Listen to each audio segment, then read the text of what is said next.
Hey guys, he's on Schizophrenia and the Greatest Cognitive Distortion. Schizophrenia and the Greatest Cognitive Distortion. But before we get to this, please allow my brief prelude. As you know, I conveniently recorded it for our mutual comfort, our mutual convenience, and our mutual luxury. And hey, listen, I'm no spring chicken. I know I get it all the time. People ask me if I'm a spring chicken all the time. I don't know what it is. I hear spring chicken all the time. I say, no, I'm not a spring chicken, and I've been around a few preludes in my many years. I'm telling you, this prelude, it's got something that's particularly luxurious, like an ever luxurious running river.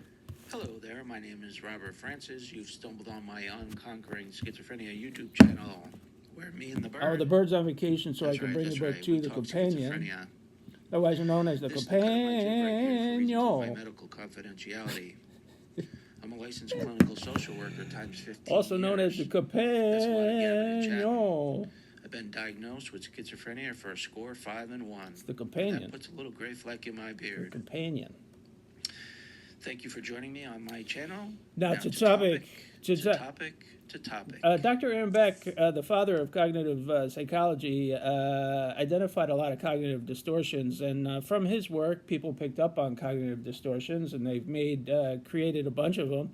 Cognitive distortions are the way we see the world, and they are distorted, and it causes us adverse consequences because of our unreasonableness. They're cognitive distortions. They make us see the world in a blurry way, in an adverse way, and an unnecessarily adverse way. So some of them that they've come up with are called like all or nothing thinking, or selective abstraction, or overgeneralization, or jumping to conclusions, or discounting the positive, or spotlighting. These are all cognitive distortions that they've identified. But the other day I realized they forgot one. And it's the greatest one of all, the greatest cognitive distortion of all. That is ourselves. It's true. I swear to God, it's true. It's true. When we become psychotic, the greatest cognitive distortion that we experience is ourselves. We mirror the environment, and we're psychotic. We become the cognitive distortion because everything we see seems psychotic. So the greatest cognitive distortion is not any of those. It's us. We become the cognitive distortion, our whole self, because when you're psychotic, everything seems off. Everything. And the cognitive distortion is our own self. It's the greatest cognitive distortion ever. When I'm psychotic, my whole self is distorted, and everything looks off to me with psychotic ideation. Everything looks scary and threatening and unsettling, and everything looks weird and offbeat, and I feel out of control. And when I'm psychotic, I am the distortion. I really am. In total, it really is. I become the distortion. I become the source of the psychosis that I observe.